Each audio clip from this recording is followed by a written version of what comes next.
Hello everyone, welcome to my channel. Today in this video I am going to show you step by step how to fix WhatsApp messages not sending.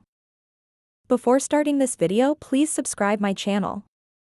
First of all, go to the home screen of your mobile phone and click on WhatsApp logo and hold for 3 seconds.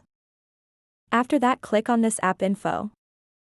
After clicking on this, you have to click on storage here.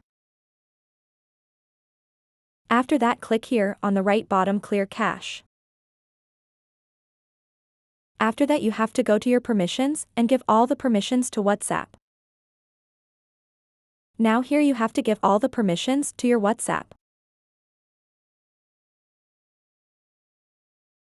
After that, here you have to turn on the airplane mode of your mobile phone and then turn it off.